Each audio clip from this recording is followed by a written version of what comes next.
على رسول الله سيدنا مولانا محمد بن عبد الله وعلى آله وصحبه ومن والاه ولا حول ولا قوة إلا بالله سبحان الله الحمد لله ولا إله إلا الله الله أكبر ولا حول ولا قوة إلا بالله العلي العظيم عدد كل حرف كتب أو يكتب أبد الآبدين ودهر الداهرين سبحانك لا علم لنا إلا ما علمتنا إنك أنت العليم الحكيم نوينا التعلم والتعليم والنفع والانتفاع والمذاكرة والتذكير والإفادة والاستفادة والحث على التمسك بكتاب الله وسنة رسوله والدعاء إلى الهدى والدلالة على الخير ابتغاء وجه الله ومرضاته وقربه وثوابه سبحانه وتعالى.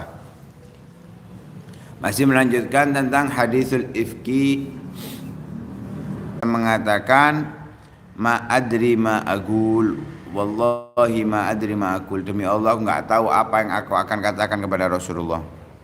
Sayyidah Aisyah pun mengatakan kepada ibunya, ajibi ani, jawablah sebagai penggantiku untuk menjawab Rasulullah sallallahu alaihi wasallam. Kata ibunya, wallahi ma adri ma akul, aku juga enggak tahu apa yang akan aku katakan. Akhirnya Sayyidah Aisyah mengatakan, demi Allah aku telah mengetahui bahwa kalian telah mendengarkan kabar tersebut, sehingga kabar itu seakan-akan nyata dan kalian mempercayainya. Andai aku mengatakan aku enggak melakukan hal tersebut dan Allah Maha tahu atas hal tersebut, kalian tidak akan mempercayainya. Tapi kalau aku mengaku aku melakukan hal tersebut padahal Allah tahu aku tidak melakukannya, kalian tidak akan mempercayai. Nah, karena itu tidak ada yang aku contoh dalam hal ini kecuali apa yang dikatakan oleh ayahnya Nabi Yusuf, yaitu Nabi Ya'qub alaihissalam ketika berpisah dengan anaknya. Setelah Nabi Yusuf terpisah dengan beliau, saat dewasanya Bunyamin, adiknya Nabi Yusuf, terpisah lagi, beliau hanya bisa mengatakan fasabrun jamil. Maka sabar adalah perbuatan yang indah. Wallahul musta'anu ala ma tasifun. Setelah itu Sayyidah Aisyah kemudian meninggalkan Rasulullah untuk ke kamarnya dan berbaring. Dan beliau mengatakan, meriwayatkan dalam kejadian tersebut bahwa Rasulullah masih berada di tempat duduknya dan tidak ada dari keluarga yang keluar dari rumah tersebut. Jadi mereka masih di situ. Sayyidah Aisyah berbaring di kamarnya. Turun ayat Al-Quran yang menjelaskan tentang kebebasan Sayyidah Aisyah tentang kejadian tersebut. Sehingga ketika Rasulullah sallallahu alaihi wasallam mendapatkan wahyu seperti biasanya, adanya berat ketika berbicara, getaran dan yang lain sebagainya, tapi nampak dari wajah Rasulullah sallallahu alaihi wasallam ceria dan Rasulullah tertawa. Awal ucapan yang diucapkan oleh Rasulullah kepada Aisyah yaitu absyiri ya Aisyah. Jadi setelah wahyu selesai dan Rasulullah terlihat dari wajah pucatnya, kemudian berat saat berbicaranya. Kan ketika diajarkan Al-Quran Rasulullah itu mengikuti. Lah saat itu berat karena bukan seperti ilham-ilhaman yang kayak wong-wong itu menang dilu langsung ngetokno kalimat ya. Ilham bukan seperti itu. Wahyu itu bukan hal yang mudah. Lah setelah terjadi itu Rasulullah pertama kali yang keluar dari mulut Rasulullah adalah kalimat absyiri ya Aisyah, kabar gembira, bahagialah wahai Aisyah, amallahu faqad bara'ak, Allah telah membebaskan kamu. Maka ketika mendengarkan hal tersebut, ibu Sayyidah Aisyah langsung mengatakan, gumi ilaih, ucapkan terima kasih kepada Rasulullah. Ya. Karena apa?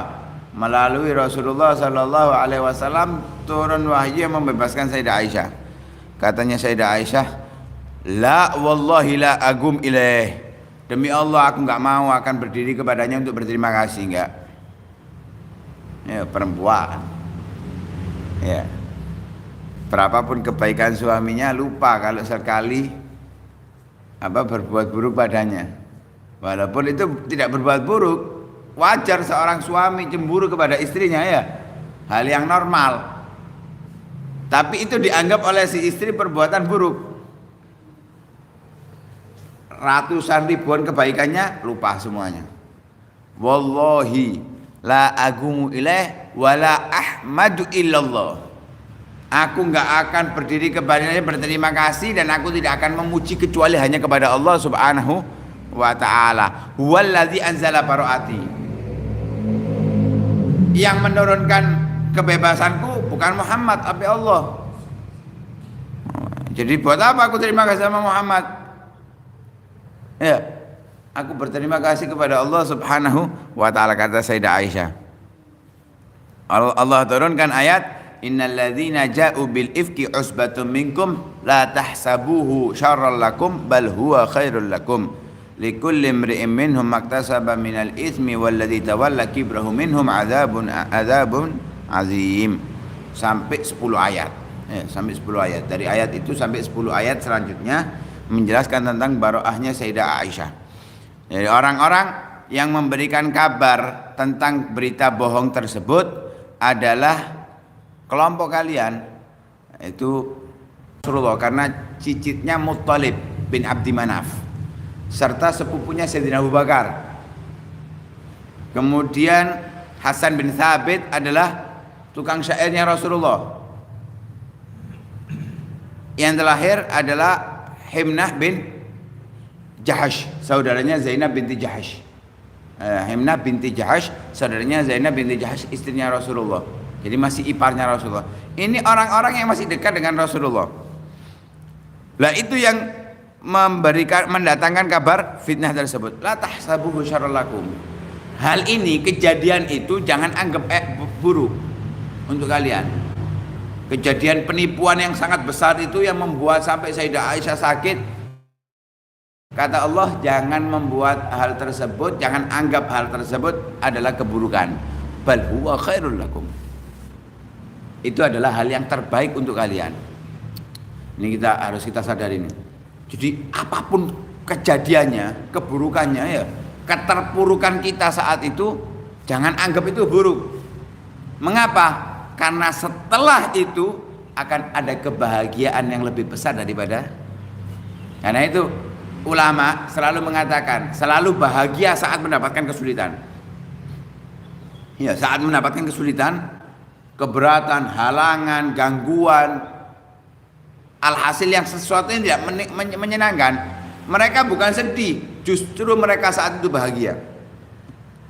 Mengapa? Selain karena itu ujian pada hakikatnya dari Allah, dengan itu dia mendapatkan pahala. Juga setelahnya adalah kenikmatan. Inna ma'al usri yusra wa inna ma'al usri yusra. Fa inna ma'al usri yusra, inna ma'al usri yusra. Allah menjanjikan setiap ada kesulitan ada jalan keluarnya, ada kemudahannya. Dan Allah janjikan satu kesulitan, dua kemudahan. Dalam ayat itu, fa inna ma'al usri yusron, inna ma'al usri yusron. Kalimat al-usur dengan al-ta'rif yang menandakan hal yang sama antara yang pertama dan kedua. Kesulitannya satu, yusron adalah nakiroh, berarti sesuatu yang berbeda. Nah, karena itu mereka para salaf ketika mendapatkan ujian dari Allah, bukan mereka sedih, justru mereka bahagia. Seperti itu yang diingatkan oleh Allah kepada Sayyidah Aisyah. Ada riwayat Sayyidah Aisyah dan Sofwan yang giring Sayyidah Aisyah, yang membawakan kudanya saat itu. Ada yang meriwayatkan bukan Sayyidah Aisyah dan Sofwan, tapi Sayyidah Aisyah, ayah ibunya Rasulullah dan Sofwan. Jadi semuanya. La tahsabuhu syarran lakum bal huwa khairul lakum. Likulli imri'in minhum, setiap dari mereka yang menyebarkan berita bohong itu maktasaba minal ismi, yang akan mereka dapatkan dari dosa. Hasan bin Thabit, Himna bin Jahash, kemudian Mistah bin Athasa. Ini semuanya tiga akan mendapatkan bagiannya dari dosa. Walladzi tawalla kibrahu minhum lahu azabun alim. Yang motivatori, yang memulainya, yang memprovokasinya, yaitu Abdullah bin Ubay bin Salul, lahu azabun azim. Ia akan mendapatkan azab yang pedih. Ada riwayat yang menyatakan bahwa yang memulai itu adalah Hasan bin Thabit. Yang memulai adalah Hasan bin Thabit. Jadi satu ketika pernah setelah kejadian itu Hasan bin Thabit itu masuk di rumahnya Sayyidah Aisyah. Ya. Qasidah. Ya, sering memang diperintahkan oleh Rasulullah, diperintahkan oleh Sayyidah Aisyah untuk qasidah. Qasidah dia mengucapkan syair-syair, ya, nasihat-nasihat dan lain sebagainya. Lah di situ ada Masruk mengatakan kepada Sayyidah Aisyah, "Wahai Aisyah, bukankah Allah mengatakan waladzi tawalla kibrahu lahu adzabun minhum lahu adzabun azim?" Bukankah Allah mengatakan yang memulai dengan berita dusta itu akan mendapatkan azab yang besar dari Allah Subhanahu wa taala? Kok Anda izinkan dia masuk ke rumah Anda? Kata Sayyidah Aisyah, apakah enggak cukup sebagai hukuman dari dia, hukuman untuk dia dari Allah Subhanahu wa taala, dia sudah buta. Jadi setelah kejadian itu Hasan bin Thabit buta. Ya. Dan ada riwayat juga tiga orang ini, Himnah binti Jahash, Mistah bin Athasa, serta Hasan bin Thabit dicambuk 80 kali oleh Rasulullah sallallahu alaihi wasallam.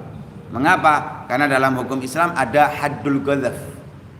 Had untuk menghukum bagi orang-orang yang menuduh berzina tanpa adanya bukti. Lah, setelah mendengarkan ayat tersebut,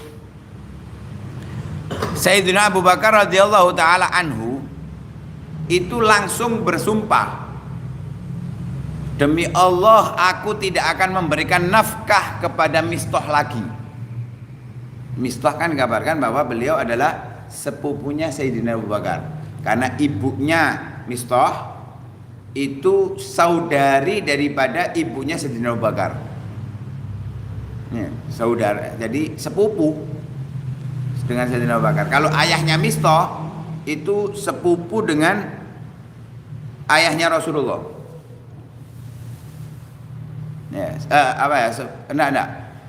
Mindoan.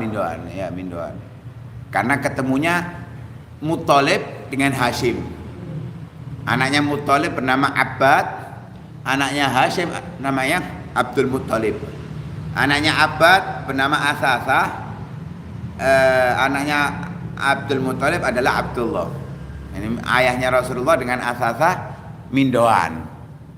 Ya, Abbad dengan Abdul Muthalib misanan. Masih kerabatnya Rasulullah SAW. Selain juga kerabatnya Sayyidina Abu Bakar kalau dari jalur ibunya.